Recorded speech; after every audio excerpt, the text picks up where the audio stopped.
गोटिए गाँ रे गोटिए बुढ़ीटिए रहुଥାଏ। बुढ़ी मूल मजूरी करी चले। काहा घरे बासन माजे तो काहा घरे धान पाछुड़े। एमती सुखे दुखे ता दिन जाए। दिने बुढ़ी गोटे कलरा मंजीटे पाइला। ताकू ता अगणारे गोटे मंदा करी पोती देला।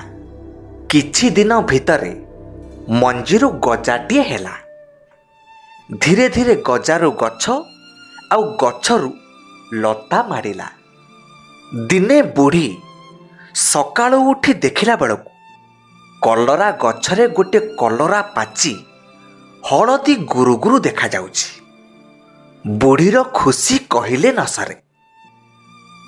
ठीक ता घर पाख गोटे गछरे गोटे काऊ रहुथिला। हलदी गुरु गुरु कलरा को देखी काऊर पाटिरू लाळ गड़िला।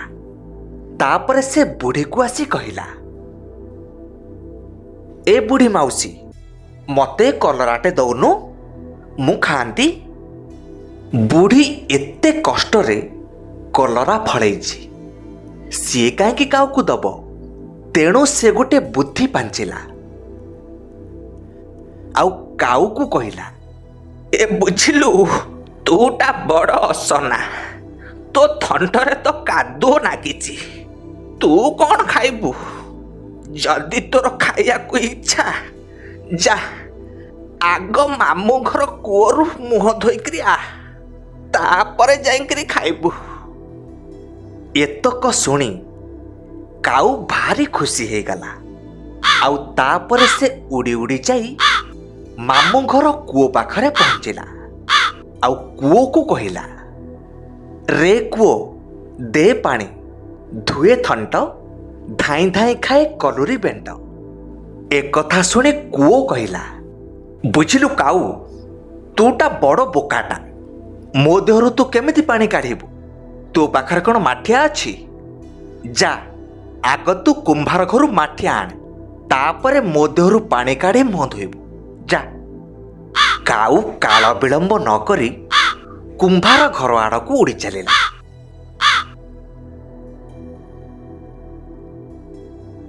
कुंभार आगरे बसी पड़ी काऊ कहिला, रे कुंभार दे माठिया, काढ़े पानी, धुए थंट, धाई धाई खाए कलुरी बेंट। ये सकाळु सकाळु का मुह चाहती कि जाने टंकाटा बई नहीं आकु मुफतरे माठिया दरकार। किछि गोटे करिया पाए पड़िबो। कथा कौन कि मु तते माठिया गढ़ी दे थांती जे, हेले मो पाखरे बे माटी नाही। तू जा बिलरू माटी आनिबू, तापरे मु माठिया गढ़ी देबी। जा। तापरे काऊ आउ डेरी न करी बिल आड़कू उड़िला। बिलरे पहुंची बिल को कहिला, रे बिल दे माटी, गढ़ू कुंभार माठिया गोटी, काढ़े पानी, धुए थंट, धाई धाई खाए कलुरी बेंट। बिल काऊर कथा शुणी हसी हसी कहिला, तू जाई आग मिरिग पाखरु सिंह आणे, सेई सिंहरे माटी खोली मो देहरु माटी नहीं जीवु, मोर किछि आपत्ति नाही। जा। तापरे काऊ उड़ी उड़ी जंगल को चलिला। जंगल रे तार गोटे मिरिग सह भेट हैला। मिरिग को भेटी काऊ कहिला, रे मिरिग दे सिंह, खोले माटी, गढ़ू कुंभार माठिया गोटी, काढ़े पानी, धुए थंट, धाई धाई खाए कलुरी बेंट। से काऊ कथा शुणी कहिला, देख भाई मु दिन सारा किछि खाइनी। तू काली गाई पाखरु दूध आण, मु से दूध पीले मो देहरे बल हब, आउ तापरे मु जाई तते सिंह देबी। जा। एथर काऊ जंगलरू पुणी गाँ को फेरिला। देखिला काली गाईटे बंधा हैछि। से काली गाई आगरे बसी पड़ी कहिला, रे काली गाई दे दूध, पिऊ मिरिग, देउ सिंह, खोले माटी, गढ़ू कुंभार माठिया गोटी, काढ़े पानी, धुए थंट, धाई धाई खाए कलुरी बेंट। କାଉ କଥା ଶୁଣି କାଳିଗାଈ କହିଲା, ତୁ ଆଗ ମତେ ଘାସ ଦେ, ଘାସ ଖାଇଲେ ସିନା ମୁଁ ଦୁଧ ଦେବି। ବିଚରା କାଉ ପୁଣି ହରଡ଼ଘଣାରେ ପଡ଼ିଲା। ଗାଁରୁ ଉଡ଼ି ଉଡ଼ି ବିଲକୁ ଗଲା। ଗହୀର ବିଲରେ ବସି କାଉ ହିଡ଼କୁ କହିଲା, ରେ ହିଡ଼, ଦେ ଘାସ, ଖାଉ କାଳିଗାଈ ଦେଉ ଦୁଧ, ପିଉ ମିରିଗ ଦେଉ ସିଂହ, ଖୋଳେ ମାଟି ଗଢ଼ୁ କୁମ୍ଭାର ମାଠିଆ ଗୋଟି, କାଢ଼େ ପାଣି ଧୁଏ ଥଣ୍ଟ, ଧାଇଁ ଧାଇଁ ଖାଏ କଲୁରୀ ବେଣ୍ଟ। କାଉ କଥା ଶୁଣି ହିଡ଼ କହିଲା, ଦେଖ କାଉ ଭାଇନା, ତମେ ଭାରି ଚତୁର, କିନ୍ତୁ ଟିକିଏ ସାଧାରଣ ଜ୍ଞାନର ଅଭାବ ଅଛି। ଆଗ ଯାଇ କମ୍ଭାରଶାଳରୁ ଦା ନେଇକରି ଆସ, ତାପରେ ଘାସ କାଟି ନିଅ। ହିଡ଼ର କଥା ଶୁଣି କାଉ ପୁଣି ନିରାଶ ହେଲା। ଏଥର ପୁଣି ଉଡ଼ି ଉଡ଼ି କମ୍ଭାରଶାଳ ଆଡ଼କୁ ଚାଲିଲା। ସକାଳରୁ ଆସି ସଞ୍ଜ ହେଲାଣି, ହେଲେ କାଉ ପେଟରେ ଦାନା ଗଣ୍ଡାକ ପଡ଼ିନଥାଏ। ତାପରେ ସେ ଆସି କମ୍ଭାରଶାଳରେ ପହଞ୍ଚିଲା। ଗୋଟିଏ ଦୀର୍ଘ ନିଶ୍ୱାସ ମାରି ପୁଣି ତା କଥା ଆରମ୍ଭ କଲା, ରେ କମ୍ଭାର, ଦେ ଦା, କାଟେ ଘାସ, ଖାଉ କାଳିଗାଈ ଦେଉ ଦୁଧ, ପିଉ ମିରିଗ ଦେଉ ସିଂହ, ଖୋଳେ ମାଟି ଗଢ଼ୁ କୁମ୍ଭାର ମାଠିଆ ଗୋଟି, କାଢ଼େ ପାଣି ଧୁଏ ଥଣ୍ଟ, ଧାଇଁ ଧାଇଁ ଖାଏ କଲୁରୀ ବେଣ୍ଟ। ବୁଢ଼ା କମ୍ଭାର ବୁଢ଼ୀର ସାଙ୍ଗ। ସିଏ ଜାଣିପାରିଲା ଯେ କାଉ ବୁଢ଼ୀର କଲରା ଖାଇବାକୁ ମନ କରିଛି। ବୁଢ଼ୀ ଯଦି ଜାଣେ ଯେ ସିଏ କାଉକୁ ସାହାଯ୍ୟ କରିଛି, ତାହେଲେ ବୁଢ଼ୀ ଆଉ ଦାଣ୍ଡରେ ବାଟ ଚଲେଇ ଦେବ ନା। ଆଉ ସେଇଥିପାଇଁ ସେ ମନେ ମନେ ଗୋଟେ କୌଶଳ ପାଞ୍ଚିଲା। କାଉକୁ ପଚାରିଲା, ତୁ ଦା ନେବୁ କୋଉଥିରେ? ସେତେବେଳକୁ କାଉ ଭାରି ବ୍ୟସ୍ତ ହୋଇପଡ଼ିଲାଣି। ସବୁ କାମ ସାରି କଲୁରୀ ବେଣ୍ଟ ପାଖରେ ପହଞ୍ଚିଲା ବେଳକୁ ସଞ୍ଜ ବୁଡ଼ି ରାତି ହେଇଯିବ। ତେଣୁ ସେ ତରତର ହେଇ କହିଲା, ମୋ ଥଣ୍ଟ ଉପରେ ଥୋଇଦେ, ମୁଁ ଦା ନେଇ ଚାଲିଯିବି। କମାର ଦା ଖଣ୍ଡକୁ ଭଲ କି ନିଆଁରେ ପଜେଇ ଦେଲା। ଲାଲ ଟହ ଟହ ଦାକୁ କାଉ ଥଣ୍ଟରେ ଟିକିଏ ଲଗେଇ ଦେଇଛି। ଆଉ କିଏ ସମ୍ଭାଳେ? କାଉ ବୋଉଲ ବାପଲ ହୋଇ ସେ ଦାଣ୍ଡରେ ଗଡ଼ିଗଲା। ତାପରେ ବିଚରା କାଉର କଲୁରୀ ବେଣ୍ଟ ଖାଇବାର ନିଶା ତୁଟିଗଲା। ସେଇଦିନଠାରୁ କାଉ ପର ଜିନିଷ ଉପରେ ଲୋଭ ନ କରି ନିଜେ ତା ଆହାର ଖୋଜି ଖାଇଲା।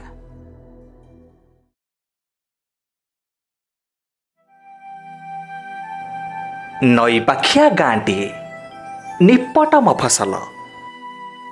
ମାଟି ମଟାଳ ରାସ୍ତାର ଦୁଇ କଡ଼ରେ ଧାଡ଼ିକି ଧାଡ଼ି ଚାଳ ଛପର ଘର।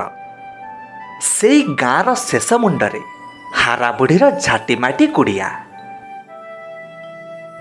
ହାରାବୁଢ଼ୀର ପିଲାଝିଲା କେହି ନାହାନ୍ତି, ଏକୁଟିଆ। ବୁଢ଼ୀ ହେଲେ କ'ଣ ହବ, ଭାରି ଟିପଟାଣ। ଲୋକେ କହନ୍ତି ସେ 30 ବର୍ଷ ତଳେ ଯେମିତି ଆଜି ବି ସେମିତି। ତାର ଧୋଇ ନାହିଁ କି ମରୁଡ଼ି ନାହିଁ। ନିତି ମାଛ ଡଙ୍ଗାରୁ ମାଛ ଉଠାଏ, ଆଉ ତାକୁ ମୁଣ୍ଡେଇ ବିକିବାକୁ ଯାଏ।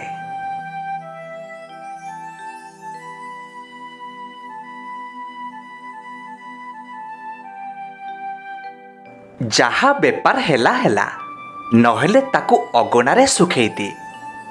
ଯେଉଁଦିନ ମାଛ ନଥାଏ ସେ ଶୁଖୁଆ ଫେରି ଧରି ଗାଁରୁ ଗାଁ ବୁଲେ। ହାରାବୁଢ଼ୀ ଗୋଟିଏ କୁକୁଡ଼ା ପାଳିଥାଏ। କୁକୁଡ଼ା ପାଳିବା ତାର ସଉକ। ସେ ତା କୁକୁଡ଼ାକୁ ନେଇ ଭାରି ଗର୍ବ କରେ। ତା ପାଇଁ ସେ ଗାଁଟା ସାରା ଝଗଡ଼ାଝାଟି ବି କରେ। ହାରାବୁଢ଼ୀର କହିବା କଥା କି ତା କୁକୁଡ଼ା ପାଇଁ ଏ ଗାଁ ଅଛି। ଲୋକେ ସକଳ ସୁଖ ସୁବିଧା ପାଉଛନ୍ତି। ବିଲ ବାଡ଼ିରେ ଫସଲ ଫଳୁଛି। ତା କୁକୁଡ଼ା ସକାଳୁ ଉଠି ଡାକଟେ ନ ମାରିଲେ ଏ ସୁରୁଜ କ'ଣ ଉଠନ୍ତା ନା ଏତେ ସବୁ କଥା ଘଟନ୍ତା? ଏ ଗାଁଟା ସାରା ଅନ୍ଧାରରେ ଛଟପଟ ହେଇ ମରନ୍ତେ। ସେଇଥିପାଇଁ ହାରାବୁଢ଼ୀ ଗାଁରେ ଛାତି ଫୁଲେଇ ଚାଲେ, ନିଜକୁ ନିଜେ ସାବାସି ଦିଏ। ହେଲେ ଗାଁ ଲୋକଗୁଡ଼ା ବେଇମାନ କୁତ୍ତା। ତାର ଏତେ ବଡ଼ ନିଃସ୍ୱାର୍ଥ ଉପକାରକୁ କେହି ବାସି ତୋରାଣୀରେ ପଚାରନ୍ତିନି। ଏଇ କଥାକୁ ନେଇ ବେଳେବେଳେ ବୁଢ଼ୀକୁ ଭାରି ବାଧେ। ଭାବେ କୁକୁଡ଼ାକୁ ଧରି ଗାଁ ଛାଡ଼ି ଚାଲିଯିବ, ତାପରେ ଯାଇ ଏ ଗାଁ ଲୋକେ ତାକୁ ବୁଝିବେ। ପୁଣି ମନକୁ ବୁଝେଇ ଦିଏ, ହଉ ଛାଡ଼, ହାରା ବୁଢ଼ୀର ଏତେ ଛୋଟ ମିଜାଜ ନୁହଁ ଯେ ଚୋରକୁ ମାନ ମାରି ଖପରାରେ ଖାଇବ। ଦିନକର କଥା, ସେଦିନ ଥାଏ ପଞ୍ଚୁକ ବାସି, ମାନେ ଛାଡ଼ ଖାଇ ବାରି। ହାରା ବୁଢ଼ୀ ଘର ପାଇଟି ସାରୁ ସାରୁ ଟିକିଏ ଉଛୁର ହେଇଯାଇଥାଏ ବୋଧେ। ସେତେବେଳକୁ ମାଛ ଡଙ୍ଗା କୂଳରେ ଲାଗିଲାଣି। ବୁଢ଼ୀ ତରତର ହେଇ ପାଚିଆଟେ ଧରି ଡଙ୍ଗା ପାଖକୁ ଚାଲିଲା।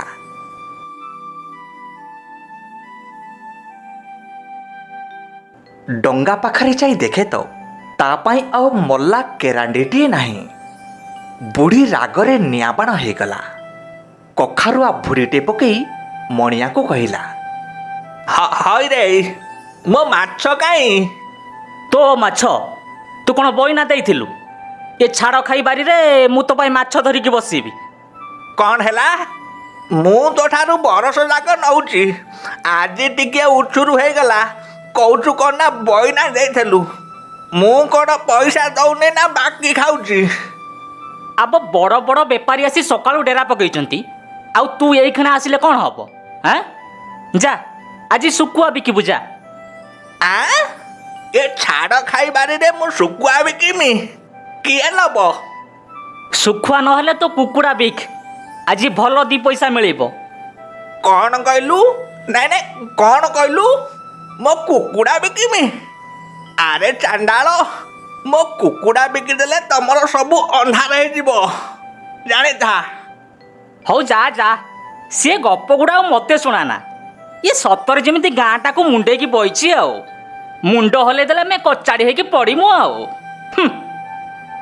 ଏଥର ହାରା ବୁଢ଼ୀ ରାଗ ତମ ହେଇ ଘର ଆଡ଼କୁ ଚାଲିଲା। କଥାଟା ବୁଢ଼ୀକୁ ଭାରି ବାଧିଲା। ଭାବିଲା ଆଉ ସହି ହେବନି, ଆଜିରେ ମୋ କୁକୁଡ଼ାକୁ ଧରି ଏ ଗାଁରୁ ଚାଲିଯିବି। ଏ ଗାଁ ଲୋକେ ମଲେ କେତେ ନା ଗଲେ କେତେ।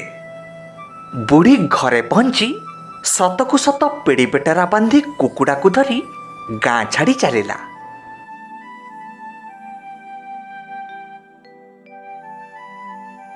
ଏମିତି ଚାଲି ଚାଲି ଯାଉ ଯାଉ ଅନେକ ବାଟ ଚାଲି ଆସିଲାଣି। ବାଟରେ ଦେଖିଲା ଗୋଟିଏ ଝଙ୍କାଳିଆ ବରଗଛ। ଗଛ ପାଖରେ ଗୋଟିଏ ସୁନ୍ଦର ପୋଖରୀ, ଆଉ ପୋଖରୀ କୂଳରେ ବିଭିନ୍ନ ପରିବା ଚାଷ। ଠିକ୍ ସେଇ ପରିବା ବିଲରେ ଥାଏ ଗୋଟିଏ ଛୋଟିଆ ଚାଳିଆ। ବିଲରେ ଚାଳିଆଟେ ଦେଖି ବୁଢ଼ୀ ବୁଝିଗଲା ଯେ ଏ ଚାଳିଆ ପରିବା ଜଗିବା ପାଇଁ ତିଆରି ହେଇଛି। ତେଣୁ ସେ ସେଇଠି ରାତିଟେ ରହିବା ପାଇଁ ମନସ୍ଥ କଲା। ସେତେବେଳକୁ ଛାଇ ଲେଉଟିଗଲାଣି। ଘରୁ ଯାହା ଗଣ୍ଡେ ଖାଇ ଆସିଥିଲା ସେସବୁ ଝଡ଼ିଗଲାଣି। ବୁଢ଼ୀ ସେଇଠି କୁକୁଡ଼ାକୁ ଛାଡ଼ି ଦେଇ ସାଙ୍ଗରେ ଆଣିଥିବା ଖାଇବା ବାହାର କରି ଖାଇ ବସିଲା। ଖାଇସାରି ଟିକିଏ ବସିଛି କି ନାହିଁ, ଥକାରେ ବୁଢ଼ୀକୁ ଭାରି ନିଦ ଲାଗିଲା। ସେ ସେହି ଚାଳିଆ ଭିତରକୁ ଯାଇ ସେଇଠି ଶୋଇପଡ଼ିଲା। ଠିକ୍ ସେଇ ସମୟରେ ଗୋଟିଏ ଶିଆଳ ସେଇ ବାଟ ଦେଇ ଯାଉଥିଲା। ଏ ନିଛାଟିଆ ବିଲରେ ଗୋଟେ ଛନଛନିଆ ଘରୋଇ କୁକୁଡ଼ାକୁ ଦେଖି ତା ପାଟିରୁ ଲାଳ ବୋହିଲା। ସତରେ ଯେମିତି ଦୁର୍ଭିକ୍ଷ ପଡ଼ିଥିବା ଗାଁରେ ମାଉଁସ ଭୋଜି। ବିଲେଇ କପାଳକୁ ଶିକା ଛିଡ଼ିଲା ପରି ଶିଆଳର ସେଦିନ ପୁଷୁ ମାସ। ସେ ଛପି ଛପି ଯାଇ କୁକୁଡ଼ାକୁ ମାଡ଼ି ବସିଲା, ଆଉ ତାକୁ ନେଇ ସାଙ୍ଗେ ସାଙ୍ଗେ କୁଆଡ଼େ ଉଭାନ ହେଇଗଲା। ହେଲେ ବୁଢ଼ୀ ନିଘୋଡ଼ ନିଦରେ ଶୋଇଥାଏ। ସେଦିନ ରାତି ଯାଇ ପରଦିନ ଭୋର ବୁଢ଼ୀର ନିଦ ଭାଙ୍ଗିଲା। ବୁଢ଼ୀ ଦେଖିଲା ତା କୁକୁଡ଼ା ନାହିଁ।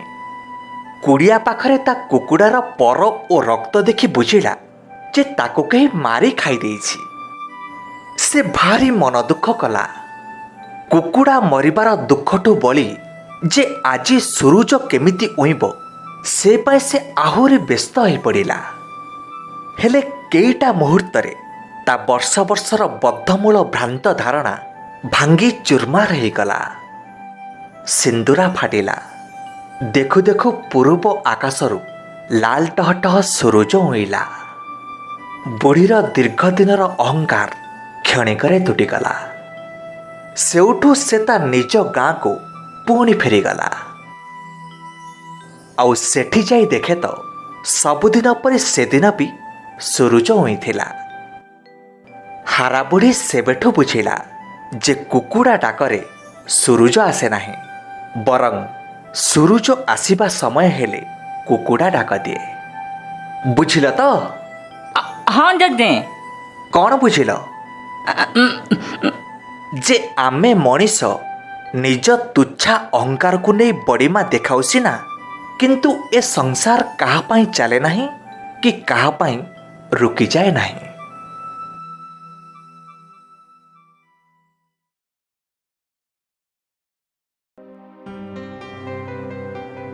ଗୋଟିଏ ଗାଁରେ ଜଣେ ବାରିକଟିଏ ଥିଲା। ନାଁ ତାର ମଙ୍ଗୁଳି। ସେ ସବୁଦିନ ଆଖପାଖ ଅଞ୍ଚଳକୁ ଚୁଟି କାଟିବାକୁ ଯାଏ। ସେଥିରୁ ଯାହା କିଛି ରୋଜଗାର ହୁଏ ମଙ୍ଗୁଳି ଆଉ ତା ପରିବାର ଖୁସିରେ ଚଳିଯାଆନ୍ତି। କିନ୍ତୁ ଦିନେ ଦିନେ ତାର ଟଙ୍କାଟିଏ ବି ରୋଜଗାର ହୁଏନି। ସେଦିନ ବିଚରା ମଙ୍ଗୁଳି ଭାରି ମନ ଦୁଃଖରେ ଘରକୁ ଫେରେ। କିନ୍ତୁ ରବିବାର ଛୁଟି ଦିନ। ସେଦିନ ମଙ୍ଗୁଳିର ସବୁଠୁ ବେଶୀ ରୋଜଗାର ହୁଏ। ଚୁଟି କାଟି କାଟି ତା ହାତ ଘୋଳେଇ ହେଇ ପଡ଼େ। ତଥାପି ସେ କାହାକୁ ମନା କରେନି। ସବୁ କାମ ସାରି ସଞ୍ଜକୁ ଘରକୁ ଫେରେ। ଦିନକର କଥା। ସେଦିନ ଥାଏ ରବିବାର। ସବୁଦିନ ପରି ସେଦିନ ବି ମଙ୍ଗୁଳି ବଡ଼ି ଭୋରୁ ଶେଯରୁ ଉଠିଲା। ନିଜ ନିତ୍ୟକର୍ମ ସାରି ତା ସାଜ ସରଞ୍ଜାମ ଧରି କାମକୁ ବାହାରି ପଡ଼ିଲା। ହେଲେ ସେଦିନ ଥିଲା ସବୁ ରବିବାରଠୁ ଭିନ୍ନ। ମଙ୍ଗୁଳି କେତେ ଗାଁ ବୁଲିଲା, ଚାଲି ଚାଲି ନୟାନ୍ତ ହେଲା, ହେଲେ ସେମିତିକା ଆଖିଦୃଶିଆ ରୋଜଗାର ହେଲାନି। ଶେଷରେ ଭାବିଲା ଯେ ଆଉ ଥରେ ଲେଖାଏଁ ଡାକ ମାରି ମାରି ଯିବ। ଯଦି କେହି ଆସନ୍ତି ତ ଭଲ କଥା, ନହେଲେ ଘରକୁ ପଳେଇବ। ଏକଥା ଭାବି ମଙ୍ଗୁଳି ଡାକ ମାରି ମାରି ଚାଲିଲା। ଠିକ୍ ତା ପାଟି ଶୁଣି ଜଣେ ବ୍ରାହ୍ମଣ ତା ଘରୁ ବାହାରି ଆସିଲା। ସେ ମଙ୍ଗୁଳିକୁ କହିଲା, ଏ ମଙ୍ଗୁଳି, ମୁଁ ଚୁଟି କାଟିବି, କେତେ ପଇସା ନେବୁ? ଆଜ୍ଞା, ଆପଣଙ୍କଠୁ ଆଉ କ'ଣ ଅଧିକ ନେଇ ହେବ? ଇଏ ଗାଁରେ ସମସ୍ତେ ମୋତେ 5 ଟଙ୍କା ଲେଖାଏଁ ଦେଉଛନ୍ତି। ଆପଣ କାଟିଲେ 4 ଟଙ୍କା ଦେବେ ଆଉ। ହଉ ଠିକ୍ ଅଛି, ତାହେଲେ କାଟ, କିନ୍ତୁ ଟିକେ ଦେଖିକି କାଟିବୁ। ଭୁଲରେ ଯେମିତି ମୋ ଜଟ ନ କାଟୁ, ଆଗରୁ କହିଦେଉଛି। ଆଜ୍ଞା, ଆପଣ ସେଥିପାଇଁ ବ୍ୟସ୍ତ ହୁଅନ୍ତୁନି। ଇଏ ଭୁଲ କ'ଣ ଆଉ ମୋର ହେବ? ଏତକ ଶୁଣିବା ପରେ ବ୍ରାହ୍ମଣ ଜଣକ ତଳେ ବସିଲା। ଆଉ ମଙ୍ଗୁଳି ତା ଚୁଟି କଟା ସରଞ୍ଜାମ ସବୁ ବାହାର କରି ବ୍ରାହ୍ମଣର ଚୁଟି କାଟିଲା। ହେଲେ କିଛି ସମୟ ଚୁଟି କାଟିଛି କି ନାହିଁ, ସେ ଅନ୍ୟମନସ୍କରେ ବ୍ରାହ୍ମଣର ଜଟଟିକୁ କାଟିଦେଲା। ଏତକ ଦେଖି ବ୍ରାହ୍ମଣ ଭୀଷଣ ରାଗିଗଲା। ମଙ୍ଗୁଳିକୁ 2 ଧକ୍କା ଦେଇ ତାକୁ ମାରିବାକୁ ଗୋଡ଼େଇଲା। ବିଚରା ମଙ୍ଗୁଳି ନିଜର ମାନ ସମ୍ମାନ ବଞ୍ଚେଇ ସେଠୁ ଦୌଡ଼ି ଚାଲିଗଲା। ମଙ୍ଗୁଳି ଦୌଡ଼ି ଦୌଡ଼ି ଯାଇ ଗୋଟିଏ ତୋଟାରେ ପହଞ୍ଚିଲା। ସେତେବେଳକୁ ଦିନ 2 ପ୍ରହର ହେବାକୁ ବସିଲାଣି। ମଙ୍ଗୁଳି ଭାବିଲା, ଏଇ ଗଛ ଛାଇରେ କିଛି ସମୟ ବିଶ୍ରାମ କରିବ, ତାପରେ ପଛେ ଘରକୁ ଯିବ। ଆଜି ଆଉ ବେପାର ପଟା ଦରକାର ନାହିଁ। ଏକଥା ଭାବି ମଙ୍ଗୁଳି ଗୋଟିଏ ଗଛ ତଳେ ବିଶ୍ରାମ କଲା। ତୋଟାର ଶାନ୍ତ ପରିବେଶ ସାଙ୍ଗକୁ ସୁଲୁସୁଲିଆ ଚୈତି ପବନ ଆଉ ତା ସହ କୋଇଲିର ମନମତାଣିଆ କୁହୁ କୁହୁ ସ୍ୱରରେ ମଙ୍ଗୁଳିକୁ ଟିକେ ଛାଇ ନିଦ ଲାଗିଗଲା।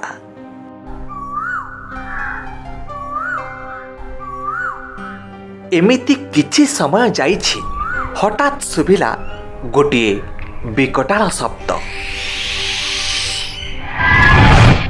ମଙ୍ଗୁଳିର ଛାଇନିଦ ଭାଙ୍ଗିଗଲା।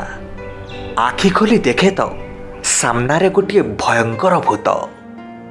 ଯାହା ହଉ, ଆଜି ଦିନଟା ମୋ ପାଇଁ ଭାରି ଶୁଭ।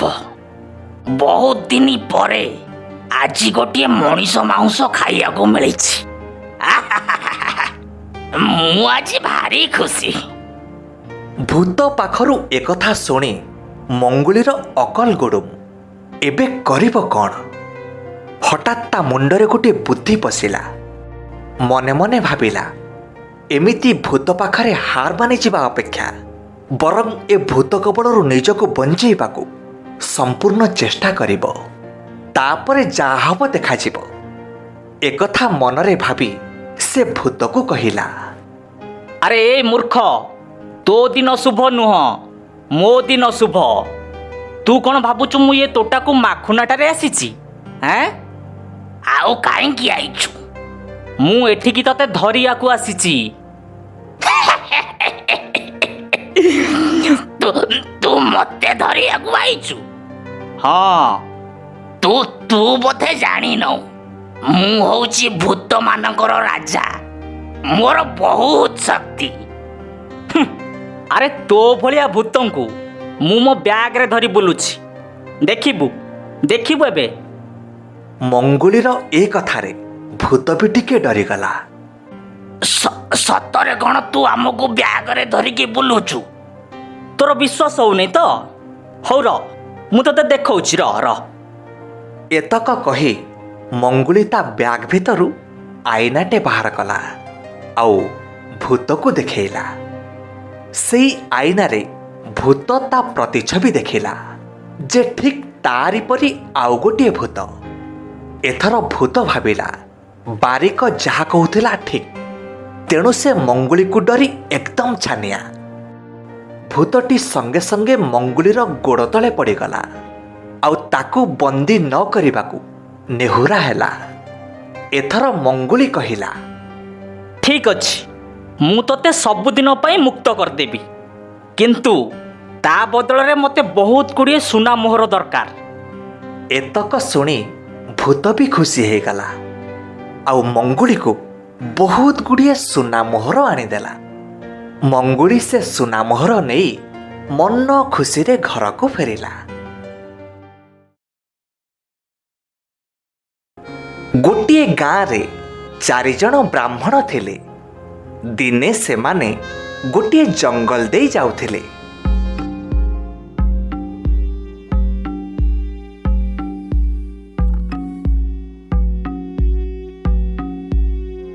କିଛି ବାଟ ଯାଉ ଯାଉ ସେମାନେ ଗୋଟିଏ ଆଶ୍ରମ ଦେଖିଲେ। ସେହି ଆଶ୍ରମରେ ରହୁଥିଲେ ଯୋଗୀ ଭୈରବାନନ୍ଦ। 4 ବ୍ରାହ୍ମଣ ସେହି ଆଶ୍ରମ ପାଖକୁ ଗଲେ ଏବଂ ଯୋଗୀଙ୍କୁ ପ୍ରଣାମ କଲେ। ଯୋଗୀ ମହାରାଜ ବ୍ରାହ୍ମଣମାନଙ୍କୁ ଦେଖି ପଚାରିଲେ, ତୁମେମାନେ କିଏ? ଏଠିକି ଆସିବାର ଉଦ୍ଦେଶ୍ୟ କ'ଣ? ମହାରାଜ, ଆମେ ଆପଣଙ୍କ ଦିବ୍ୟଜ୍ଞାନ ବିଷୟରେ ଅନେକ ଶୁଣିଛୁ, ହେଲେ କେବେ ଦର୍ଶନ କରିନଥିଲୁ। ଆଜି ସ୍ୱଚକ୍ଷୁରେ ଦର୍ଶନ କରି ଆମେ ଧନ୍ୟ ହେଲୁ। ମହାରାଜ, କ'ଣ ଆମକୁ କିଛି ଚମତ୍କାର ଦେଖାଇ ପାରିବେ? ଯୋଗୀ ତାଙ୍କ ଯୋଗ ବଳରେ ଜାଣିପାରିଲେ ଏମାନଙ୍କର କୌଣସି ମନ୍ଦ ଉଦ୍ଦେଶ୍ୟ ନାହିଁ। ଏମାନେ ସାଧାରଣ ଲୋକ। ତେଣୁ ଯୋଗୀ ସେ 4 ବ୍ରାହ୍ମଣଙ୍କୁ କିଛି ସାହାଯ୍ୟ କରିବାକୁ ଚାହିଁଲେ ଏବଂ ଆଶ୍ରମ ଭିତରକୁ ଗଲେ। 4ଟି କୋଦାଳ ଆଣି 4 ବ୍ରାହ୍ମଣଙ୍କୁ ଗୋଟେ ଗୋଟେ କରି ଧରେଇ ଦେଲେ। ମହାରାଜ, ଏସବୁ କ'ଣ? ଏଇ ଗାଁ ପାଖରେ ଗୋଟିଏ ପୋଖରୀ ଅଛି। ପୋଖରୀକୁ ଲାଗି ଗୋଟିଏ ବଡ଼ ଗଛଟେ ଅଛି। ସେଇ ଗଛ ପାଖରେ ଯେଉଁ ନାଲି ମାଟି ଅଛି, ସେଇ ମାଟିକୁ ଖୋଳ ଆଉ ନିଜ ନିଜର ଭାଗ୍ୟ ବଦଳାଅ। ଯାଅ।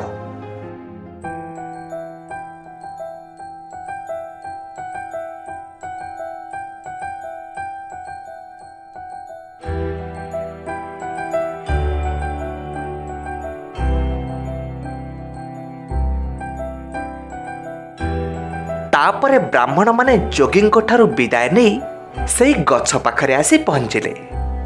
କାଳ ବିଳମ୍ବ ନ କରି ସେ ନାଲି ମାଟି ଖୋଳିବାକୁ ଲାଗିଲେ।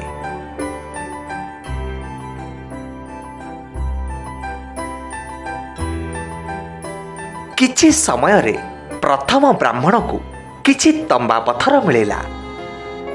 ଦେଖ, ଆରେ ଦେଖ, ଏସବୁ ତମ୍ବା ପଥର। ଚାଲ ଆମେ ସମସ୍ତେ ଆକୁ ସମାନ ଭାଗରେ ବାଣ୍ଟିକି ନେଇଯିବା। ଆରେ ଆମକୁ ସୁନା ଦରକାର, ଆଉ ଯେତେବେଳେ ଯାଏ ସୁନା ମିଳିନି ଆମେ ଖୋଳିବୁ। ତୋର ଯଦି ଯିବାର ଅଛି ଯା, ହେଲେ ଆମେ ସୁନା ନ ନେଇକି ଘରକୁ ଯିବୁନି। ହଁ। ପ୍ରଥମ ବ୍ରାହ୍ମଣ ଯାହା ଯେତିକି ପାଇଲା ସେତିକିରେ ସନ୍ତୁଷ୍ଟ ଥିଲା। ତେଣୁ ତମ୍ବାତକ ଧରି ଘରକୁ ଚାଲିଗଲା।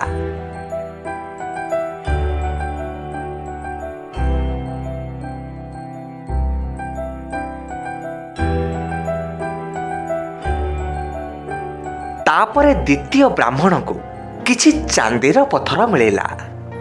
ଏ ଦେଖ ଦେଖ, ଏ ଚାନ୍ଦି ପଥର। ମୁଁ ବହୁତ ଭାଗ୍ୟଶାଳୀ। ଚାଲ ଏଥର ଆମେ ଆକୁ ନିଜ ନିଜ ଭିତରେ ବାଣ୍ଟି ନେବା।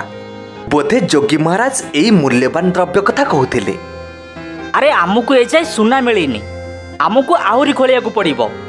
ତୁ ଯଦି ଯିବା କଥା ଯା। ଦ୍ୱିତୀୟ ବ୍ରାହ୍ମଣ ତା ପ୍ରାପ୍ତିରେ ପ୍ରସନ୍ନ ଥିଲା। ସେ ଚାନ୍ଦି ପଥର ଗୁଡ଼ିକୁ ଧରି ଘରକୁ ଚାଲିଗଲା।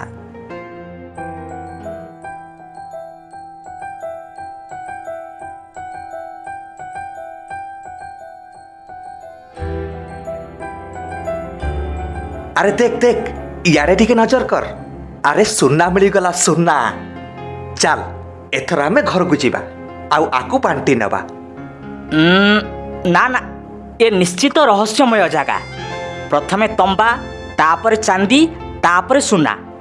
ଯଦି ମୁଁ ଆଉ ଟିକେ କଷ୍ଟ କରିବି ତାହେଲେ ମୋତେ ନିଶ୍ଚୟ ହୀରା ମିଳିବ।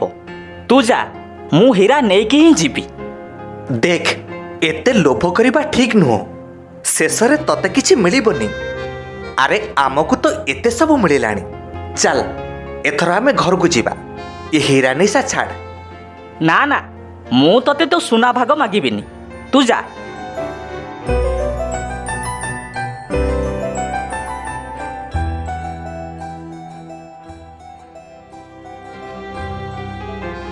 ତାପରେ ତୃତୀୟ ବ୍ରାହ୍ମଣ ସେଠୁ ସୁନା ନେଇ ଚାଲିଗଲା।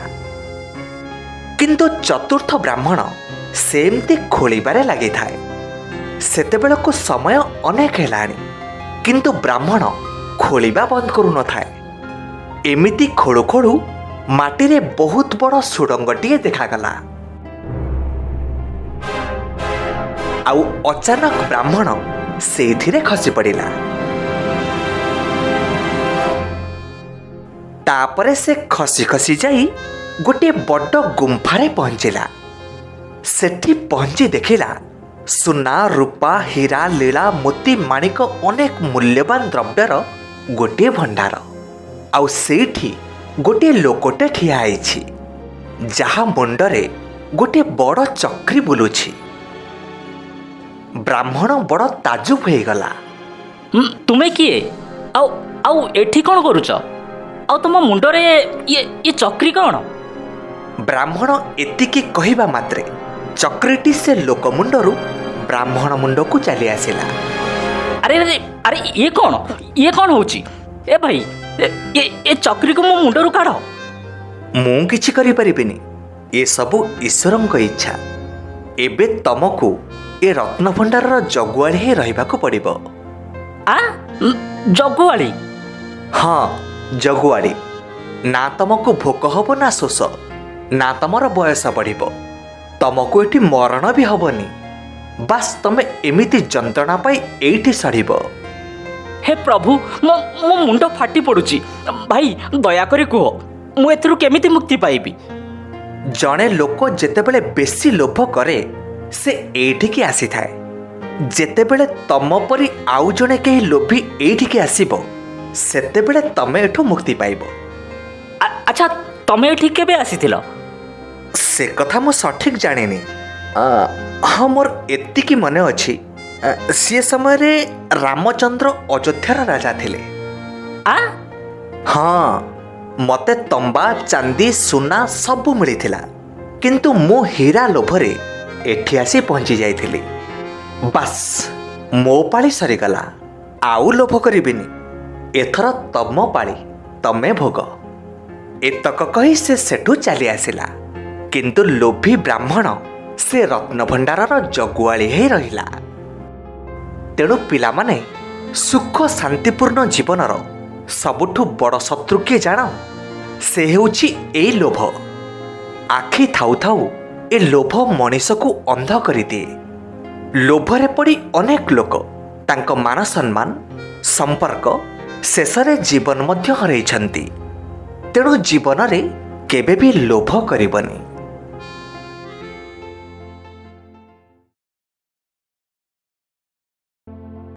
ଗୋଟିଏ ଗାଁରେ ବୁଢ଼ୀଟିଏ ରହୁଥିଲା। ତାକୁ ଗାଁର ସବୁ ଲୋକ ଗଙ୍ଗା ବୁଢ଼ୀ ବୋଲି ଡାକନ୍ତି। ଗଙ୍ଗା ବୁଢ଼ୀ ଭାରି କଳିହୁଡ଼ି। ଛୋଟ ଛୋଟ କଥାକୁ ନେଇ କଣ୍ଟା ବାଡ଼ରେ ଲୁଗା ପକାଇଲା ଭଳିଆ ସେ ଅନ୍ୟମାନଙ୍କ ସହ ଝଗଡ଼ା ଝାଟି କରେ। ସେଇଥିପାଇଁ ଗାଁ ଲୋକେ ତା ସହ ବେଶୀ କଥାବାର୍ତ୍ତା କରନ୍ତିନି। ଗଙ୍ଗା ବୁଢ଼ୀର ଏ ଦୁନିଆରେ ଆଉ କେହି ନାହାନ୍ତି। ସେ ସମ୍ପୂର୍ଣ୍ଣ ଏକା। ନିଜ ପେଟ ଚାଖଣ୍ଡକ ପାଇଁ ସେ ପର ଘରେ ରୋଷେଇବାସ କରେ। ଗାଁ ଲୋକେ କୁହନ୍ତି, ଗଙ୍ଗା ବୁଢ଼ୀର ପାଟି ସିନା ଖର, ହେଲେ ହାତ ଖଣ୍ଡେ ପାଇଛି। ତା ହାତରନ୍ଧା ଯିଏ ଖାଇଛି ସିଏ ହିଁ ଜାଣିଛି। ଦିନକର କଥା, ରାତି ପାଖାପାଖି 2 ଘଡ଼ି ହବ। ସେତେବେଳକୁ ଗଙ୍ଗା ବୁଢ଼ୀ ନିଘୋଡ଼ ନିଦରେ ଶୋଇଥାଏ। ହଠାତ୍ ତାର ମନେ ହେଲା ସତେ ଯେମିତି କେହି ଜଣେ ତା ପିଠି ଥାପୁଡ଼େଇ ଡାକୁଛି। ଗଙ୍ଗା ବୁଢ଼ୀ ଚମକି ପଡ଼ିଲା। ଆଖି ଖୋଲି ଦେଖେ ତ ସାମ୍ନାରେ 3ଟା ବାଙ୍ଗରା ଭୂତ। ଭୂତଙ୍କୁ ଦେଖି ଗଙ୍ଗା ବୁଢ଼ୀ ଗୋଟାପଣେ ଥରିବାକୁ ଲାଗିଲା। କ'ଣ କରିବ ତାକୁ କିଛି ବୁଦ୍ଧିବାଟ ଦିଶିଲାନି। ଠିକ୍ ସେତିକି ବେଳେ ଭୂତମାନଙ୍କ ଭିତରୁ ଜଣେ କହିଲା, ର ବୁଢ଼ୀ, ଡରେ ନା, ଆମେ ତୋର କିଛି କ୍ଷତି କରିବାକୁ ଏଠିକି ଆସିନୁ। ଆଉ କାହିଁକି ଆଇଛ? ଆମେ ସବୁ ମିଶିକି ମଶାଣିରେ ଆଜି ଗୋଟିଏ ଭୋଜି କରୁଛୁ। ଶୁଣିଲୁ ତୁ କୁଆଡ଼େ ବଢ଼ିଆ ରୋଷେଇ କରୁଛୁ, ସେଇଥିପାଇଁ ତତେ ସାଙ୍ଗରେ ନେବାକୁ ଆଇଛୁ। ମୁଁ ଯାଇଥାନ୍ତି ଯେ, ହେଲେ ମତେ ଆଜି ଭୀଷଣ ଜ୍ୱର। ଚାଲିବାକୁ ବଳ ପାଉନେଇ। ମୁଁ କ'ଣ ଇଏ ଅବସ୍ଥାରେ ଆଉ ରୋଷେଇ କରିପାରିବି? ଯାଅ, ତମେ ଆଉ କୋଉଠି ଗୋଟିଏ ରୋଷେଇଆ ଠିକ୍ କର। ମୁଁ ଆଉ ଯାଇପାରିବି ନା। ଦେଖେ ବୁଢ଼ୀ, ଯଦି ତୋର ବଞ୍ଚିବାକୁ ଇଚ୍ଛା ଅଛି ତାହେଲେ ଶୀଘ୍ର ଯାଇକି ମଶାଣିରେ ପହଞ୍ଚିବୁ। ଆମେ ତତେ ସେଇଠି ଅପେକ୍ଷା କରିଛୁ। ଏକଥା କହି ସେ 3 ଭୂତ ସେଠୁ ଚାଲିଗଲେ। ବିଚରା ଗଙ୍ଗା ବୁଢ଼ୀ ଏବେ ଦ୍ୱନ୍ଦ୍ୱରେ ପଡ଼ିଲା। କ'ଣ କରିବ? ଏପଟେ ଦେହରେ ଜ୍ୱର, ସେପଟେ ଯଦି ମଶାଣିକୁ ରୋଷେଇ କରିବାକୁ ନ ଯାଏ ତେବେ ଭୂତମାନେ ତାକୁ ମାରିଦେବେ। ଶେଷରେ ଗଙ୍ଗା ବୁଢ଼ୀ ବାଧ୍ୟ ହୋଇ ମଶାଣି ଆଡ଼େ ଚାଲିଲା।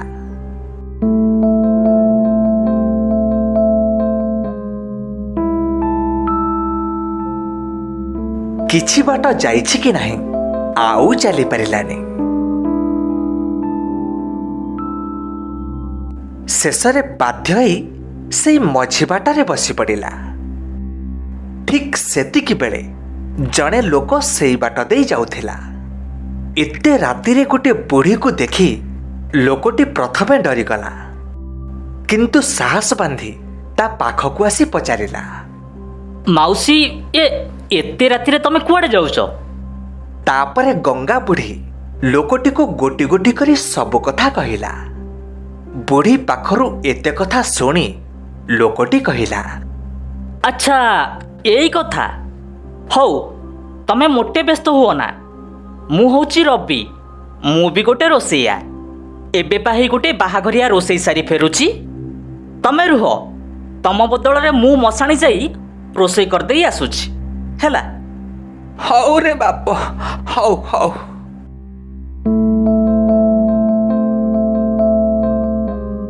ତାପରେ ରବି ମଶାଣି ଆଡ଼କୁ ଚାଲିଲା।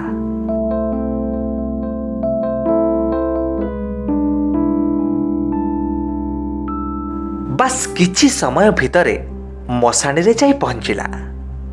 ରବିକୁ ମଶାଣିରେ ଦେଖି ହଠାତ୍ 3 ଭୂତ ତା ସାମ୍ନାରେ ଆସି ଠିଆ ହେଲେ। କିରେ, ତୁ କିଏ? ତୁ ତ ମରିନୁ। ମୁଁ ହେଉଛି ରବି, ତମ ଭୋଜି ରାନ୍ଧିବାକୁ ଆସିଛି। ଆଚ୍ଛା ଆଚ୍ଛା, ହେଲେ ଆମେ ତ ଗୋଟିଏ ବୁଢ଼ୀକି ବରାଦ ଦେଇକି ଆଇଲୁ, ସିଏ କୁଆଡ଼େ ଗଲା କି? ସେ ବୁଢ଼ୀ ଦେହ ଖରାପ, ସେଇଥିପାଇଁ ସେ ମୋତେ ପଠେଇଛି। ହଉ, ରୋଷେଇ ଟିକେ ଜାଣିଛୁ ତ? ହଁ ହଁ, ତମେ ସେଥିପାଇଁ ବ୍ୟସ୍ତ ହୁଅ ନା, ମୁଁ ବଢ଼ିଆ କି ରୋଷେଇ କରିବି। ଏତକ କହି ରବି ତା କାମରେ ଲାଗି ପଡ଼ିଲା। ଗୋଟିଏ ହାଣ୍ଡିରେ ଭାତ ବସେଇଲା, ଆଉ ଗୋଟିଏ ହାଣ୍ଡିରେ ମାଉଁସ ଝୋଳ କଲା।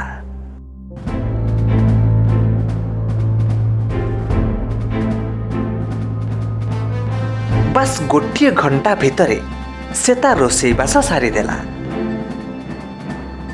ଏବେ ଖାଇବା ସମୟ।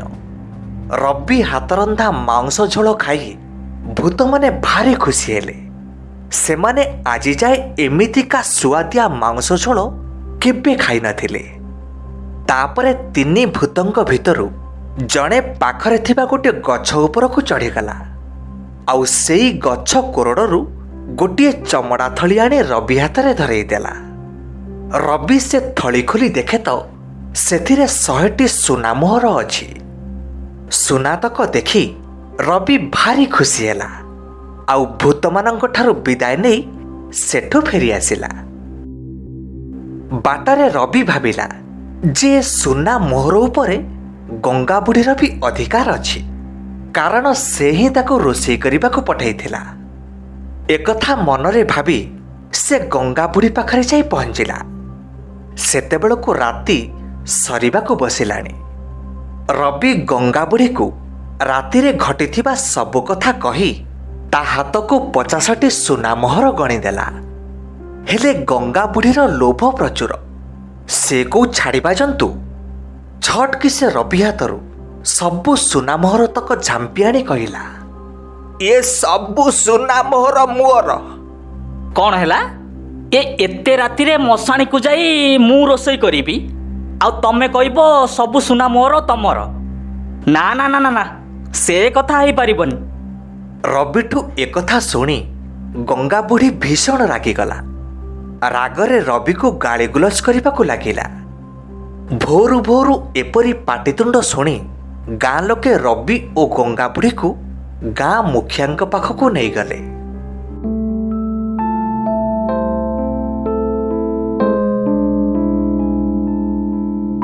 ମୁଖିଆ ଦୁହିଁଙ୍କ ପାଖରୁ ସବୁ କଥା ଶୁଣିଲା ପରେ ଗଙ୍ଗା ବୁଢ଼ୀକୁ କହିଲେ, ଦେଖ ବୁଢ଼ୀ, ତୁ ଏ ସବୁ ସୁନା ମୋହର ଦାବି କରୁଛୁ, କାରଣ ତୁ ରବିକୁ ଭୂତମାନଙ୍କ ପାଖକୁ ପଠାଇଥିଲୁ। ଠିକ୍ ସେମିତି ଗାଁ ଲୋକେ ତତେ ମୋ ପାଖକୁ ନେଇ ଆସିଛନ୍ତି। ତା ମାନେ କ'ଣ ଏ ସୁନା ମୋହର ସବୁ ଗାଁ ଲୋକଙ୍କର? ଯଦି ତୋ ମତରେ ରବି ଆଣିଥିବା ସୁନା ମୋହର ସବୁ ତୋର, ତେବେ ବର୍ତ୍ତମାନ ତୁ ଆଣିଥିବା ସବୁ ସୁନା ଏବେ ଗାଁ ଲୋକଙ୍କର। କ'ଣ କହୁଛୁ? ତୁ ଏଥିରେ ରାଜି ତ? ଏକଥା ଶୁଣି ଗଙ୍ଗା ବୁଢ଼ୀ ମୁହଁରୁ ଆଉ କଥା ବାହାରିଲାନି। ଶେଷରେ ମୁଖିଆ 10ଟି ସୁନା ମୋହର ବୁଢ଼ୀକୁ ଦେଇ ବାକି 90ଟି ମୋହର ରବି ହାତକୁ ବଢ଼େଇଦେଲେ। ଗଙ୍ଗା ବୁଢ଼ୀ ଅତି ଲୋଭ କରିବାରୁ ତାର ଉଚିତ ଫଳ ପାଇଲା।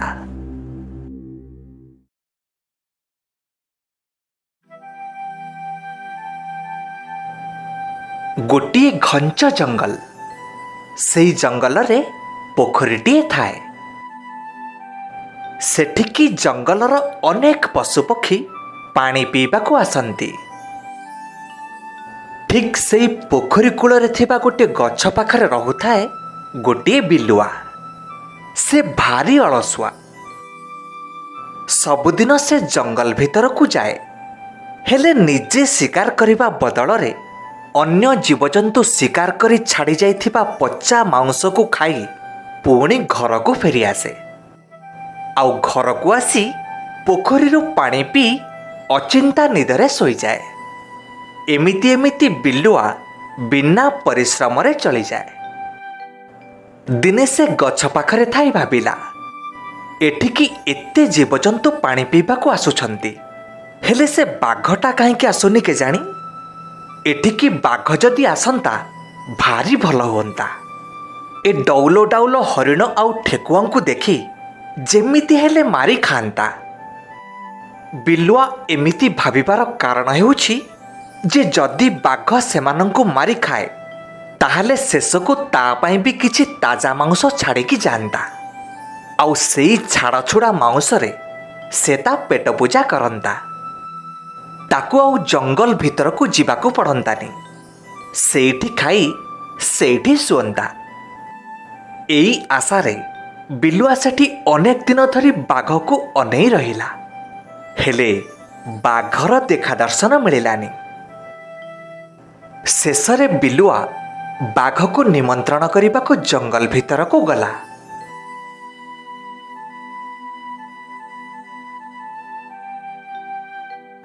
ବିଲୁଆ ଗୁମ୍ଫା ଭିତରକୁ ଯାଇ ବାଘକୁ ମୁଣ୍ଡିଆଟିଏ ମାରିଲା। କିରେ ବିଲୁଆ, ତୁ ଆଜି ଇଆଡ଼େ କୁଆଡ଼େ? ମହାରାଜ, ମୁଁ ଆପଣଙ୍କୁ ଗୋଟେ ଖୁସି ଖବର ଦେବାକୁ ଆସିଛି। ଯଦି ଆପଣ ଆଜ୍ଞା ଦେବେ ତାହେଲେ ଯାଇ କହିବି। ଖୁସି ଖବର? ହଁ ମହାରାଜ। ହଉ କହ, କ'ଣ ଖୁସି ଖବର ଆଣିଛୁ କହ। ମହାରାଜ, ଆପଣ ବୋଧେ ଜାଣିନାହାନ୍ତି, ଏଇ ଜଙ୍ଗଲର ପୂର୍ବ ପଟରେ ଗୋଟେ ପୋଖରୀ ଅଛି। ସେଠିକି ସବୁଦିନ ବହୁତ ଜୀବଜନ୍ତୁ ପାଣି ପିଇବାକୁ ଆସୁଛନ୍ତି। ଯଦି ଆପଣ ସେଠିକି ଯାଆନ୍ତି, କେଇଟା ଦିନରେ ପୁରା ନାଲି ପଡ଼ିଯିବେ। ଆପଣଙ୍କୁ ଆଉ ଇଆଡ଼େ ସିଆଡ଼େ ଯିବାକୁ ପଡ଼ନ୍ତାନି। ବିଲୁଆ ପାଖରୁ ଏକଥା ଶୁଣି ବାଘ ମନ ଖୁସ୍। ସେ ବିଲୁଆକୁ କହିଲା, ଠିକ୍ ଅଛି, ତାହେଲେ ତୁ ମୋତେ ସେ ପୋଖରୀ ପାଖକୁ ନେଇ ଚାଲ। ହଉ ମହାରାଜ, ଚାଲନ୍ତୁ ଚାଲନ୍ତୁ।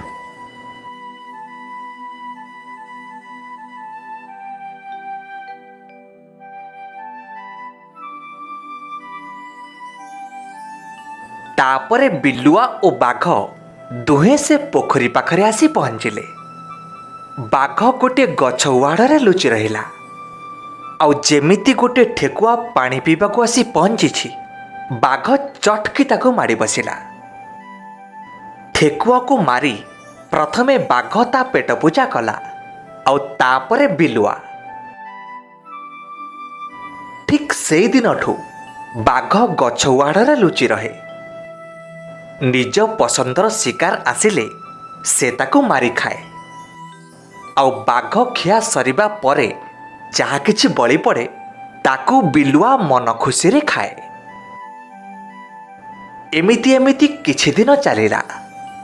ଅନେକ ଜୀବଜନ୍ତୁ ସେ ପୋଖରୀକୁ ପାଣି ପିଇବାକୁ ଆସି ବାଘର ଶିକାର ହେଲେ। ଧୀରେ ଧୀରେ ଏ କଥା ଜଙ୍ଗଲ ସାରା ବ୍ୟାପିଗଲା। ଫଳରେ ଆଉ କେହି ଜୀବଜନ୍ତୁ ସେ ପୋଖରୀକୁ ପାଣି ପିଇବାକୁ ଆସିଲେନି। ଏପଟେ ବାଘ ସବୁଦିନ ଆସେ, ଗଛ ପାଖରେ ଛକି ବସେ, ହେଲେ କେହି ଜୀବଜନ୍ତୁ ଆସନ୍ତି ନାହିଁ। ଶେଷରେ ଭୋକ ଉପାସରେ ସଞ୍ଜକୁ ଘରକୁ ଫେରେ।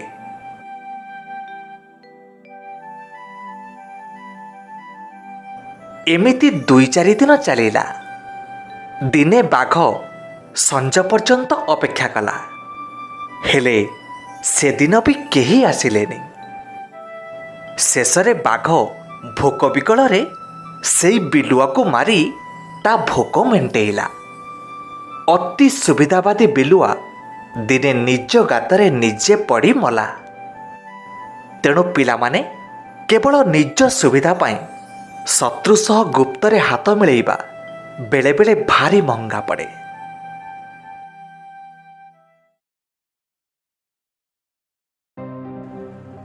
ଗୋଟିଏ ଘଞ୍ଚ ଜଙ୍ଗଲ। ସେହି ଜଙ୍ଗଲରେ ବାଘଟିଏ ରହୁଥାଏ। ସେ ସେହି ଜଙ୍ଗଲର ରାଜା। ସେ ମନେ ମନେ ଭାବୁଥାଏ କି ତାଠାରୁ ବଳରେ ବୁଦ୍ଧିରେ ଆଉ କେହି ସରି ନୁହଁ। ତେଣୁ ସେ ନିଜ ବଡ଼ିମା ଜଙ୍ଗଲରେ କହି ବୁଲେ, ଆଉ ଛାତି ଫୁଲେଇ ଚାଲେ।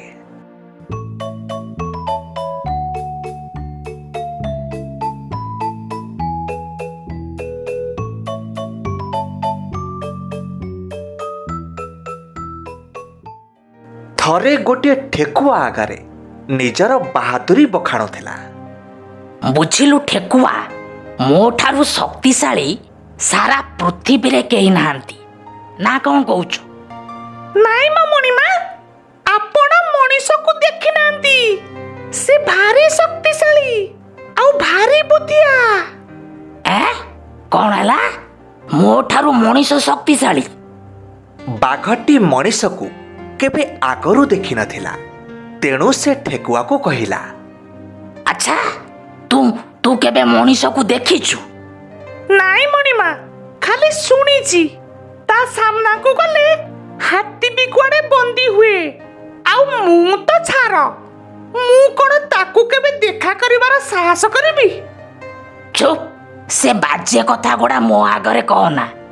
ଶୀଘ୍ର ଏଠୁ ଚାଲିଯା, ନହେଲେ ତତେ ସାଙ୍ଗେ ସାଙ୍ଗେ ଏଇଠି ମୋଡ଼ିକି ଖାଇଯିବି। ଏକଥା ଶୁଣି ଠେକୁଆ ମାରଡିଆଁ ଛୁ।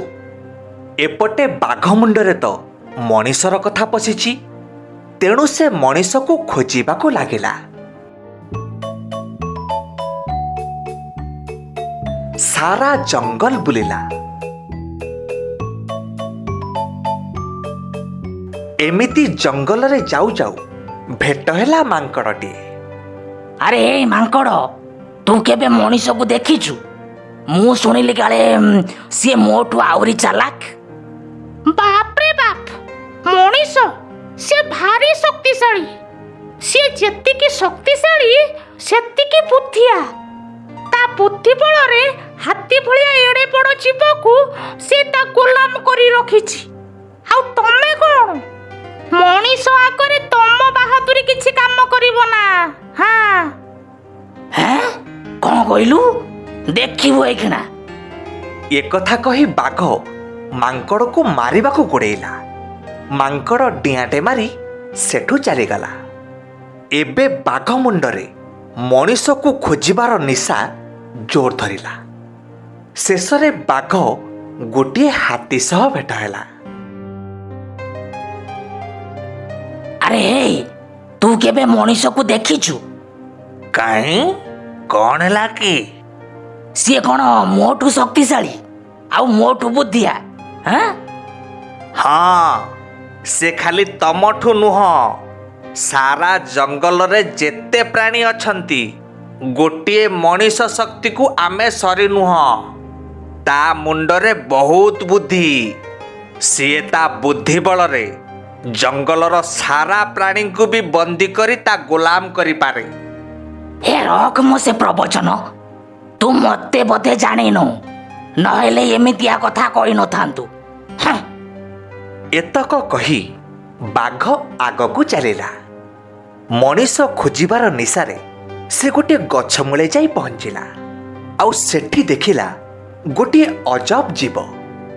ଏମିତିକା ଜୀବ ସେ କେବେ ଆଗରୁ ତା ଜୀବନ କାଳରେ ଦେଖିନଥିଲା। ବାଘକୁ ସାମ୍ନାରେ ଦେଖି ସେ ଜୀବଟି ଥରିବାକୁ ଲାଗିଲା। ହେଲେ ବାଘ ତାର କୌଣସି କ୍ଷତି ନ କରି ତାକୁ ପଚାରିଲା, କିରେ, ତୁ କିଏ? କାହିଁ ମୁଁ ତ ତତେ କେବେ ଏଠି ଆଗରୁ ଦେଖିନି। ମୁଁ କାଳିଆ। ଆଚ୍ଛା, ତୁ କେବେ ମଣିଷକୁ ଦେଖିଛୁ? ହଁ, ହେଲେ କ'ଣ ହେଲା କି? ମୋର ତା ସହିତ ଟିକେ ଦେଖା ହବାର ଅଛି। ମୁଁ ଶୁଣିଲି କାଳେ ସିଏ ମୋଠୁ ବି ଭାରି ଶକ୍ତିଶାଳୀ। ଆଚ୍ଛା, ମଣିଷକୁ ଦେଖିବ? ହଉ ଠିକ୍ ଅଛି, ମଣିଷ ଏଇଖିଣା ଏଇଠିକି ଆସିବ। ତମେ ନିଜକୁ ଗଛରେ ବାନ୍ଧି ଦିଅ, ତାପରେ ମୁଁ ତମକୁ ମଣିଷ ସହ ଭେଟ କରାଇଦେବି। ଏକଥା ଶୁଣି ବାଘ ଭାରି ଖୁସି ହେଇଗଲା। ଆଉ ମନେ ମନେ ଭାବିଲା, ହଉ, ତୁ ଖାଲି ଏଇଠିକି ଆସରେ ମଣିଷ, ତତେ ଦେଖେଇବି କିଏ ସବୁଠୁ ଶକ୍ତିଶାଳୀ। ଆରେ ଏଇ ମୂର୍ଖ, ମୁଁ ମୋ ନିଜକୁ କେମିତି ବାନ୍ଧିବି କହିଲୁ? ତୁ ମତେ ବାନ୍ଧି ଦିଏ। ତାପରେ ସେ ଜୀବଟି ବାଘକୁ ଗୋଟିଏ ଗଛରେ ଭିଡ଼ିକି ବାନ୍ଧିଦେଲା। ଆଉ ତାପରେ ବାଘକୁ ବାଡ଼େଇବାକୁ ଲାଗିଲା। ମଣିଷ ସହ ଦେଖା କରିବାର ଥିଲା ନା, ନିଜକୁ ସବୁଠାରୁ ଶକ୍ତିଶାଳୀ ଆଉ ବୁଦ୍ଧିଆ ଭାବୁଥିଲୁ ନା। ନେ, ଇଏ କ'ଣ ହେଲା? ମାରୁଛୁ କାହିଁକି? ଆରେ ତଥାପି ସେ ପୁଣି ମାରୁଥାଏ। ଏଇ କ'ଣ ହେଲା? ବୋଉଲୋ, ଇଏ ମତେ ମାରୁଛୁ କାହିଁକି? ବହୁତ ମାଡ଼ ଖାଇସାରିବା ପରେ ବାଘ ମୁଣ୍ଡରେ ଚେତା ପଶିଲା। ଏଥର ବାଘ କହିଲା, ର ଭାଇ, ର ତୁ ଆଉ ମତେ ମାରେ ନା। ମୁଁ ବୁଝିଗଲି। ତୁ ହିଁ ମଣିଷ। ଜଙ୍ଗଲରେ ସମସ୍ତେ ତୋ ନାଁରେ ଠିକ୍ କହୁଥିଲେ, ହେଲେ ମୁଁଟା ତ ମୂର୍ଖଟା ଆଉ ମୁଁ ତତେ ଜାଣିପାରିନଥିଲି। ମତେ କ୍ଷମା କରିଦେ, ମତେ କ୍ଷମା କରିଦେ।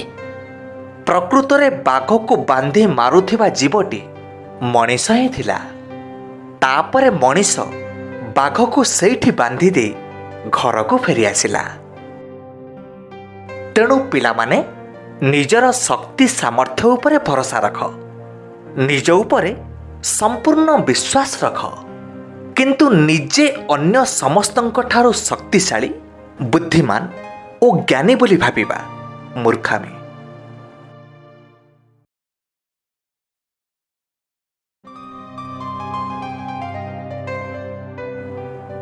ଗାଁ ଗଣ୍ଡା ଜନବସତି ଠାରୁ ଅନେକ ଦୂରରେ ଥାଏ ଗୋଟିଏ ଛୋଟିଆ ଝାଉଁ ବଣ। ବଣ ପାଖକୁ ଲାଗିଥାଏ ଗୋଟିଏ ସରୁ ନଈ। ଠିକ୍ ସେଇ ନଈ ପଠାର ଗୋଟିଏ ବୁଦାମୂଳେ ବସି ବିଲେଇଟିଏ ବଂଶୀ ପକେଇ ମାଛ ଧରୁଥାଏ। ଗୋଟିଏ ଗୋଟିଏ କେରାଣ୍ଡି ମହୁରାଳି ଧରି ଖଳେଇରେ ରଖୁଥାଏ। ହଠାତ୍ ଏତିକି ବେଳେ ଅଦିନିଆ ମେଘ ଖଣ୍ଡେ ଆକାଶକୁ ଘୋଡ଼େଇ ଦେଲା। ଝିପିଝିପି ବର୍ଷା ପଡ଼ିବା ଆରମ୍ଭ ହେଲା। ବର୍ଷା ଦେଖି ବିଲେଇ ନାନୀ ସଙ୍ଗେ ସଙ୍ଗେ ଛତାଟେ ବାହାର କରି ମୁଣ୍ଡରେ ଦେଇ ବସିଲା। ଠିକ୍ ସେଇ ସମୟରେ ସେଇ ବାଟ ଦେଇ କୁକୁରଟିଏ ଯାଉଥିଲା। ଝିପିଝିପି ବର୍ଷାରେ କୋଉଠି ଟିକିଏ ମୁଣ୍ଡ ଗୁଞ୍ଜିବାକୁ ସୁରକ୍ଷିତ ଜାଗାଟିଏ ଖୋଜୁଥିଲା। ବିଲେଇ ନାନୀର ଛତା ଦେଖି କାଳ ବିଳମ୍ବ ନ କରି ତା ପାଖକୁ ଛୁଟି ଆସିଲା। ଏ ବିଲେଇ ନାନୀ, ମତେ ତୋ ଛତା ତଳେ ଟିକେ ଜାଗା ଦିଏ, ମୁଁ ପୁରା ଭିଜି ଗଲିଣି। ବିଲେଇ ନାନୀ କହିଲା, ହଉ ଠିକ୍ ଅଛି, ଆସ୍, ହେଲେ ଚୁପ୍ କି ବସିବୁ, ପାଟି କରିବୁନି। ପାଟି କଲେ ମାଛ ଉଡ଼ିଯିବେ। ତାପରେ କୁକୁର ବିଲେଇ ନାନୀର ଛତା ତଳେ ବସିଲା। ଠିକ୍ ସେତିକି ବେଳେ ତାର ନଜର ପଡ଼ିଲା ସେ ଖଳେଇ ଉପରେ। ଖଳେଇଟି ମାଛରେ ହାଉଯାଉ ହଉଥାଏ। ମାଛ ଦେଖି କୁକୁର ପାଟିରୁ ଲାଳ ବୋହିବାକୁ ଲାଗିଲା। ସେ ବିଲେଇ ନାନୀର ଆଖିରେ ଧୂଳି ଦେଇ ଖଳେଇଟିକୁ ନେଇଯିବା ପାଇଁ ଯୋଜନାଟିଏ କଲା। ବୁଝିଲୁ ନାନୀ, ଇଏ ବର୍ଷା ତ ଛାଡ଼ିବାର ନାଁ ଧରୁନି। କ'ଣ କରିବି? ସେପଟେ ପୁଣି ବାସି ପାଇଟି ପଡ଼ିଛି, ରୋଷେଇ ବାସ କରିନି। ପିଲାଟା ଭୋକରେ ଆଉଟୁ ପାଉଟୁ ହଉଥିବ। ମୁଁ ଯାଉଛି, ଓଦା ହଇ ପଛେ ମୁଁ ଯାଉଛି। ବିଲେଇ ନାନୀ ସରୁ ହଁଟିଏ ମାରି ପୂର୍ବ ପରି ମାଛକୁ ନିଶାଣ କରି ବସିଲା। ତାପରେ କୁକୁର ସେ ମାଛ ଖଳେଇଟି ଧରି ଚୁପ୍ ଉଠି ଚାଲିଗଲା। କିଛି ସମୟ ପରେ ବର୍ଷା ଛାଡ଼ିଲା, ହେଲେ ସେତେବେଳକୁ ଆଉ ଗୋଟିଏ ବି ମାଛ ପଡ଼ିଲେନି। ସେଉଠୁ ବିଲେଇ ନାନୀ ବିରକ୍ତ ହେଇ ଘରକୁ ଯିବା ପାଇଁ ବାହାରିଲା। ହେଲେ ପଛକୁ ବୁଲି ଦେଖେ ତ ମାଛ ନାହିଁ କି ଖଳେଇ ନାହିଁ। ସେ ବୁଝିଗଲା ଏ ହେଉଛି ସେ ବେଇମାନ କୁତାର କାମ। ସେ ରାଗରେ ନିଆଁବାଣ ହେଇଗଲା। ନିଶ ଫୁଲେଇ କୁକୁରକୁ ବହୁତ ଗାଳି ଦେଲା, ଆଉ ସିଧା ନଈ ପଠାରୁ କୁକୁର ଘର ଆଡ଼କୁ ଚାଲିଲା।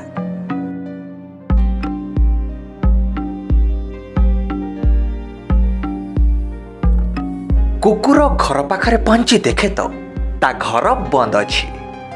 ତେଣୁ ବିଲେଇ ନାନୀ ସେଇଠି ଗୋଟିଏ ବୁଦାମୂଳେ ଲୁଚି ବସିଲା। ଘର ଭିତରୁ କୁକୁରର ପାଟି ଶୁଭୁଥାଏ। ବୁଝିଲୁ, ତରକାରୀ ସଇଲା, ମୁଁ ଯାଉଛି ଗାଧେଇ, ଆସିଲେ ସାଙ୍ଗ ହେଇକି ଖାଇବା। ଏତକ କହି କୁକୁର ନଈକୁ ଗାଧେଇବାକୁ ଚାଲିଗଲା, ଆଉ କୁକୁର ଛୁଆ କବାଟ ଭିତର ପଟୁ କିଳିଦେଲା। ତାପରେ ବିଲେଇ ନାନୀ କୁକୁରର କବାଟ ପାଖକୁ ଯାଇ କହିଲା, କୁକୁର ଭାଇ, ଏ କୁକୁର ଭାଇ, କବାଟ ଖୋଲ। ଭିତର ପଟୁ କୁକୁର ଛୁଆ ଜବାବ ଦେଲା, ତମେ କିଏ? ବାପା ଘରେ ନାହାନ୍ତି। ମୁଁ ବା ତ ମାଉସୀ। ତୋ ବାପା ମାଛ ଆଣିଲା ବେଳେ ମତେ ନିମନ୍ତ୍ରଣ କରିଥିଲା, କହିଥିଲା ଆଜି ଆମର କରାଣ୍ଡି ମହୁରାଳି ମାଛ ହବ ତୁ ଆସିବୁ ଆମେ ମିଶିକି ଖାଇବା। ତୁ ତ ଛୁଆଟା ତୁ ମତେ ଚିହ୍ନି ପାରିବୁନି। ହଉ ଠିକ ଅଛି କୁକୁର ଭାଇ ଆସୁ ମୁଁ ବାହାରେ ଅଛି। କେରାଣ୍ଡି ମହୁରାଳି ମାଛ କଥା ଶୁଣି କୁକୁର ଛୁଆ ସହଜରେ ବିଶ୍ୱାସ କରିଗଲା ଆଉ କବାଟ ଖୋଲିଦେଲା। ଏଥର ବିଲେଇ ନାନୀ ଘର ଭିତରକୁ ଗଲା ଆଉ କୁକୁର ଛୁଆର ନଜର ଆଢୁଆଳରେ ସବୁ ମାଛ ତରକାରୀ ଚଳୁ କରିଦେଲା।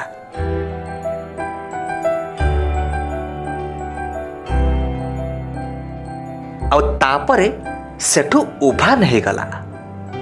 କୁକୁର ଗାଧେଇ ଆସି ତରକାରୀ ଖୋଜିଲା ବେଳକୁ ଆଉ କ'ଣ ଅଛି, ସବୁ ସଫା। ଛୁଆଠାରୁ ବିଲେଇ ମାଉସୀର କଥା ଶୁଣି କୁକୁର ମୁଣ୍ଡରେ ହାତ ଦେଇ ବସିଲା। ମନେ ମନେ ଭାବିଲା, ଲୋଭରେ ପଡ଼ି ସିନା ଚୋରି କଲି, ନିଜେ ତ ଯାହା ଭୋଗିଲି ନିଜ ପିଲାଟାକୁ ବି ଶେଷରେ ଉପାସରେ ରଖିଲି। ତେଣୁ କଥାରେ ଅଛି, ଅଧର୍ମ ବିଦ ବଢ଼େ ବହୁତ, ଗଲାବେଳେ ଯାଏ ମୂଳ ସହିତ।